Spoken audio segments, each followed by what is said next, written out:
Fala, minha galerinha! Estamos aqui hoje para poder falar sobre os resultados da Raia Drogasil. Foi a empresa mais votada lá no grupo Telegram para análise de resultado. Mas antes da gente começar, queria mostrar para vocês aqui uma notícia que saiu há um mês atrás, né, sobre o lançamento do marketplace da Raia Drogasil de saúde, que vai vender suplementos, enfim, vários produtos relacionados à área da saúde, inclusive eles estão pensando em colocar telemedicina, tá? Então isso pode abrir um leque de oportunidades para a Raia Drogasil, de fontes novas de receita, né? Que é até difícil estimar no primeiro momento, né? Só eu peguei aqui, como no Brasil é muito difícil você achar informações sobre informações gerais sobre o mercado, né? O que eu fiz? Eu peguei um site americano aqui só para ter uma ideia de quanto que é o tamanho do mercado de telemedicina, né? Lá nos Estados Unidos movimentou 41 bilhões de dólares em 2019 e o período, né, de análise deles teve um CAGR de 15% ao ano, ou seja, em média, né, nos últimos anos, telemedicina cresceu 15% ao ano, tá? Então, se o mercado americano aí está movimentando 41 bilhões de dólares nesse segmento, eu vou fazer umas contas de padaria aqui de forma proporcional, tá? O PIB do Brasil é aproximadamente aí uma economia americana é umas 10 vezes o PIB do Brasil, tá? Transformando aí para fazer uma comparação em dólares. Ah, com isso, você estima aí que a telemedicina no Brasil, fazendo essa proporção, teria aí um mercado aí de 4 bilhões de dólares aproximadamente, tá? Pegando em termos proporcionais. Obviamente você vai ter vários competidores, né? Você não vai ter, obviamente, só a Raia Drogasil trabalhando nisso, inclusive a Fleury também pretende atuar nessa área de telemedicina, mas com certeza pelo tamanho, né, e pela importância que tem a Raia Drogasil na área de saúde, né, na área de varejo de medicamentos no Brasil, com certeza ela tem tudo para ser um dos grandes players, né, desse mercado que está em expansão, tá bom? E aí é interessante isso, né, porque a gente consegue observar, né, como que as empresas que têm uma gestão diferenciada, que pensam para frente no futuro o tempo todo, elas conseguem sempre achar uma saída, né, uma fonte inesgotável de crescimento de receita, digamos assim. Então, se a Raia Drogasil continuasse nessa mesmice, né, só dependendo de lojas de lojas de venda de medicamento e tal, e enfim, ampliar, mesmo que ela ampliasse o e-commerce, né, dessa coisa, ela não teria tanto espaço assim para crescimento. Então, ela já atacando outros nichos, né, de mercado, ela abre um leque muito grande e mostra, né, que ela pode entregar um resultado que compense o valuation dela. Eu particularmente hoje, né, na minha opinião, não gosto muito da empresa, mas não gosto muito do valuation dela porque eu encontro oportunidades de empresas tão boas quanto a Raia Drogasil que tem o valuation mais em conta, né? Por isso eu não invisto na Raia Drogasil. Então, se a gente olhar os múltiplos aqui, por exemplo, preço sobre lucro, 97 vezes, né? Isso é múltiplo geralmente de empresa de rápido crescimento, né? De alto crescimento. Né? E os últimos 5 anos o crescimento médio da Raia Drogasil foi 15%. Eu acho que em 2019, agora em 2020 já até está baixando até um pouco mais ainda do que essa taxa de 15% aí. Mas algumas coisas que você tem que levar em consideração. O segmento dela, que é de varejo, né? Varejo de medicamentos, mas o varejo em geral costuma ter margem líquida muito baixa. Você pode ver aqui, ó, a margem líquida está 2,2 nos últimos 12 meses. Margem EBIT, né, que é a margem operacional, está 4,8. Isso faz com que quando a empresa tem uma margem líquida muito pequenininha, é normal, natural que ela tenha um múltiplo preço-lucro maior. Por isso que eu sempre olho para essa métrica que é o Enterprise Value EBITDA, né? EV/EBITDA, que está 20 nesse momento, porque ela é uma métrica geralmente, como é que eu posso dizer? Ela é menos suscetível a flutuações de lucro, né? Porque o que flutua mais ao longo do tempo? O lucro líquido ou o EBITDA, né? O EBITDA é uma métrica financeira muito mais consistente ao longo do tempo, digamos assim, do que o lucro líquido, né? Fora que a questão das margens também, né? Que fazem com que distorce um pouco quanto de caixa que a empresa consegue gerar. Isso aí você vai encontrar em várias empresas boas que têm margem líquida pequena. A própria Magazine Luiza, por exemplo, a Pets.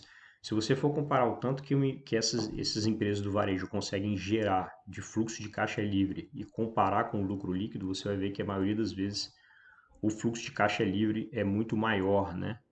Tem até a própria Júlio Simões, né? A JSL, se você for olhar também, ela tem, apesar de ser outro segmento completamente diferente, ela também tem uma margem líquida muito baixa, mas o fluxo de caixa que ela consegue gerar é absurdamente maior do que o lucro que ela apresenta. Então, tanto é que existe aquela métrica preço, né, dividido pelo fluxo de caixa livre, que é uma métrica aconselhada até pelo Peter Lynch e tal, e que como uma métrica que representa melhor o valor de uma empresa do que você simplesmente olhar só para o preço sobre o lucro. Mas enfim, voltando ao que eu estava falando sobre Enterprise Value EBITDA, a gente vai ver que é 20, né? Esse patamar aqui desse múltiplo da Raia Drogasil nesse momento. Não é um múltiplo muito elevado, tá? Então, se ela conseguir aí, de repente, explorar, de fato, começar a explorar esse mercado e conseguir apresentar taxas de crescimento um pouco mais elevadas, na casa de 20, 25% ao ano, né, ela conseguiria tranquilamente compensar esse valuation atual aqui, né? Em termos de preço sobre vendas também, né, tranquilo. Então, quanto mais ela começar a atuar, porque empresas que atuam nesses ramos de e-commerce, coisas relacionadas hoje, negócios baseados ou pelo menos estruturalmente suportados por internet, né? Essas empresas costumam ter um múltiplo mais alto, múltiplos mais altos. Então, se você olha, por exemplo, empresas cuja estrutura, a Amazon, por exemplo, é uma empresa de varejo também, né? Mas ela é suportada por tecnologia. Então, se a Droga Raia começar a se mover para esse campo de ser uma empresa também de varejo, né, suportada por tecnologia, ela tende ao mercado a enxergar ela de outra forma, né, e consequentemente ela apresentando resultados um pouco mais elevados, resultados de crescimento um pouco mais elevados, isso vai refletir em valuation mais elevado, tá? Então o preço, esse patamar de preço vendas, por exemplo, aqui tá, é o PSR, para quem não sabe, é Price to Sales Ratio, né? Que traduzindo para o português nada mais é do que o preço sobre vendas. Ele está 2,06, né, que também é um múltiplo tranquilo, não é um múltiplo elevado. Daí a importância de você sempre olhar para vários múltiplos, né, e nunca chegar e falar e concluir, essa empresa está com preço-lucro gigantesco. Não, não é bem assim. Isso aqui eu estou facilitando a nossa análise, porque eu não quero partir para um fluxo de caixa descontado. Não faz sentido fazer isso agora nessa nossa análise aqui, senão estenderia muito a análise e o vídeo. Então estou pegando aqui os números mais básicos dela no site Fundamentos para poder dar uma analisada em termos de valuation. Mas vamos lá então para o resultado da Raia Drogasil, né? Teve aqui abertura de 64 lojas, né? Mas comparado, beleza, mas 64 lojas comparado com 2.200 unidades é muito pouco, né? É praticamente irrelevante, digamos assim, né? O market share dela, a participação passou a ser 13,2%, com 25% em São Paulo.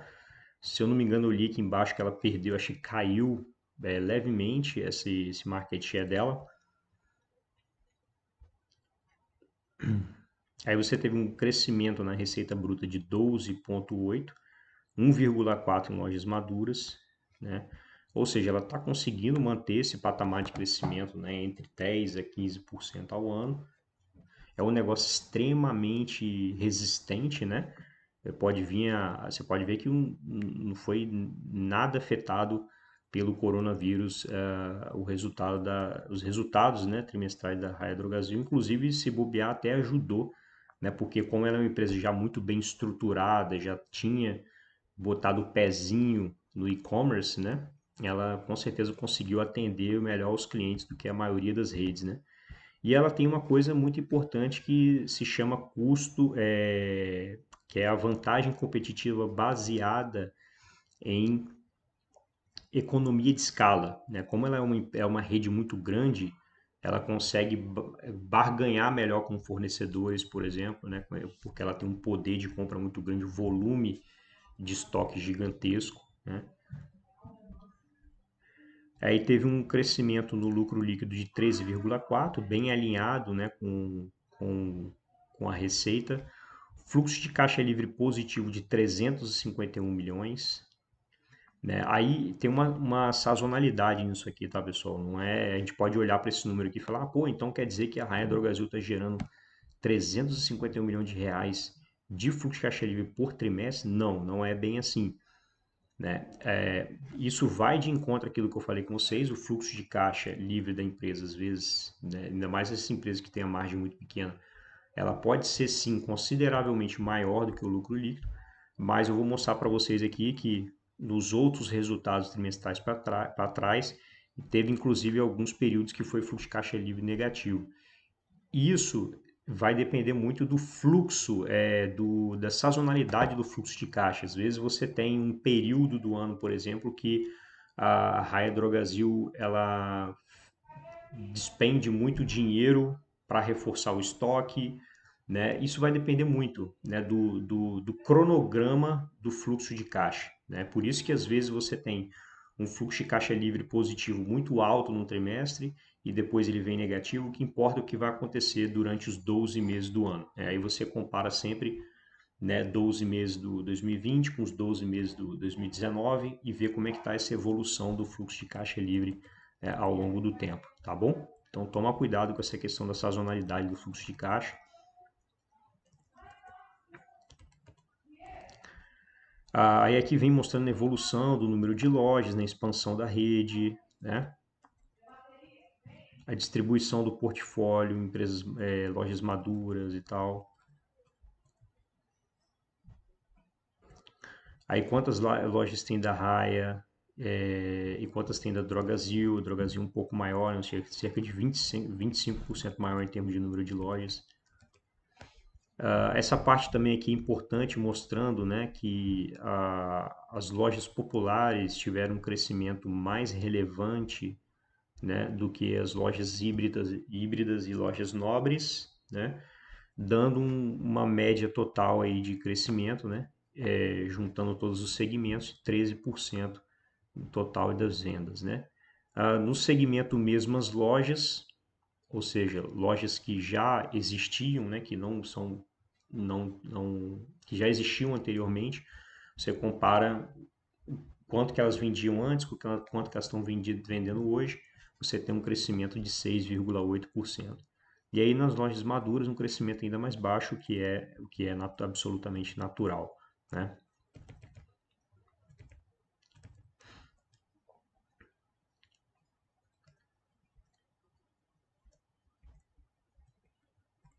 Aí vem mostrando aqui também a penetração nos canais digitais, né? Que aí tá vendo, olha como é que deu um salto gigantesco, ela vem mantendo esse patamar de 2,5 aqui durante 3 trimestres consecutivos e aí veio o coronavírus, jogo praticamente triplicou essa coisa, né? Das vendas pelos canais digitais. Isso está acontecendo com o e-commerce em geral no mundo todo, né? Por causa do coronavírus.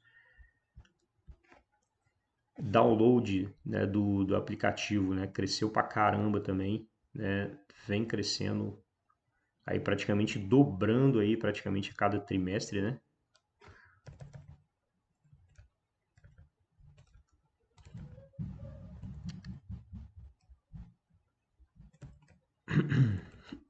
Aí as outras coisas vêm mantendo vem mantendo no patamar. A Droga Raia, pessoal, é uma empresa que ela está num ramo que a previsibilidade de caixa é muito grande, né?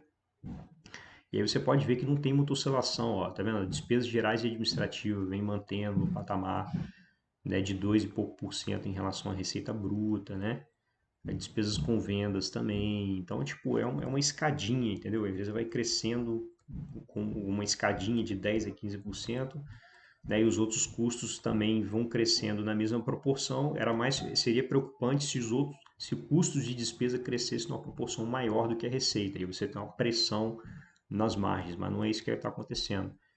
Você tem crescimento na mesma proporção, então ela vai continuar aí apresentando uma margem EBITDA, né? Margem operacional, margem líquida, aproximadamente a mesma coisa ao longo do tempo. E aí você tem aqui, ó,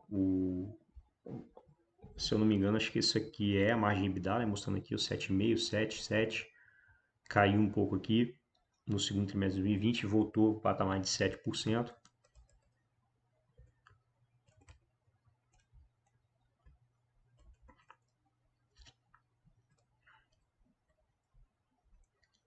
A margem líquida, né, vem se mantendo. Esse segundo trimestre de 2020 não foi muito bem, né, foi aquém do que ela realmente geralmente apresenta, mas a gente nunca pode levar em consideração apenas um trimestre, né, o que acontece no trimestre. Pode ter até fatos não recorrentes que aconteceram aí que fizeram que atrapalharam o resultado, mas o importante é você saber que a margem líquida da empresa está aqui nesse patamar em torno de 3%, né? Aí o ciclo de caixa, né, ela vem mantendo um ciclo de caixa também bem estável. Então você pode ver todos os números, as métricas dessa companhia são muito estáveis, né? Aqui é a questão do fluxo de caixa que eu falei com vocês, ó. Tá vendo o fluxo de caixa livre? Foi muito positivo no terceiro trimestre de 2020. O terceiro, aí é legal você comparar, como é uma coisa sazonal, é legal você comparar com o mesmo período do ano passado. Aí você vê que teve um crescimento robusto do fluxo de caixa livre, né? De 120 milhões passou para 351. E aqui, se você considerar o que aconteceu no ano de 2020, né, quanto que o fluxo de caixa livre que ela gerou desde o início de 2020 até hoje, né, até o resultado do terceiro trimestre, ela ainda está no negativo, está no negativo 133 milhões, por quê? Ela investiu pesado, tá vendo os investimentos aqui? O que que é o fluxo de caixa livre? É nada mais do que o fluxo de caixa operacional menos os investimentos, né? Menos o CAPEX, que a gente chama de CAPEX, né? Os investimentos. Então, olha só, ela gerou um fluxo de caixa operacional de 341 milhões, só que ela investiu muito nesse período também, 475 milhões, né? E aí ela ficou com fluxo de caixa livre negativo, né? Inclusive mais negativo do que o mesmo período do ano passado, né? Engraçado isso, né? Porque ano passado ela investiu mais do que esse ano, mas mesmo assim esse ano o resultado foi um pouco pior, ela gerou, o fluxo de caixa operacional gerado foi menor, tá vendo? Foi 341 contra 455 do ano passado. Isso aí podemos dizer que pode ascender, não quer dizer que isso vai falar, pô, então não vale a pena investir nessa empresa, não é bem assim. Mas certamente se eu colocasse um checklist, eu colocaria esse fator como um fator de sinal amarelo, né? Um fator de sinalização negativa, né? Porque a empresa tá demonstrando aqui não ser uma excelente geradora de fluxo de caixa livre. Aí no caso, só para poder você confirmar isso aqui, confirmar essa questão da geração de fluxo de caixa livre, seria interessante você olhar como que vai ser o comportamento do último trimestre agora, né? De 2020 para ver que essa questão que de repente o quarto trimestre é o trimestre mais importante em termos de fluxo de caixa livre positivo e aí ajuda nessa questão aqui, né? Mas enfim, não vou entrar nesse mérito agora. Vamos ver mais o que tem. A questão da dívida está tranquilo, né? Empresa endividamento absolutamente normal, 0,9, dívida líquida EBITDA 0,9, até 2,5, tá, pessoal? É considerado como saudável, né? As classificadoras de risco de crédito, por exemplo, elas consideram como saudável até um patamar de 2,5, geralmente acima disso. eu considero um patamar um pouco mais arriscado do ponto de vista de saúde financeira, mas está bem tranquilo, a empresa está muito bem financeiramente falando.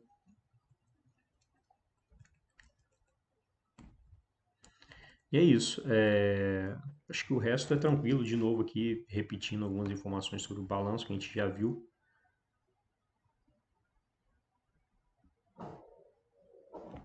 Espero que tenham gostado, pessoal, da análise, tá? Deixa eu só mostrar para vocês aqui. Eu gosto de olhar esse gráficozinho para a gente olhar a trajetória da empresa, né? Da Raia Drogasil. Olha só como é que ela é uma empresa ela é muito previsível, digamos assim, né? Ela vem crescendo igual uma escadinha, ó. Vem crescendo uma escadinha ano a ano.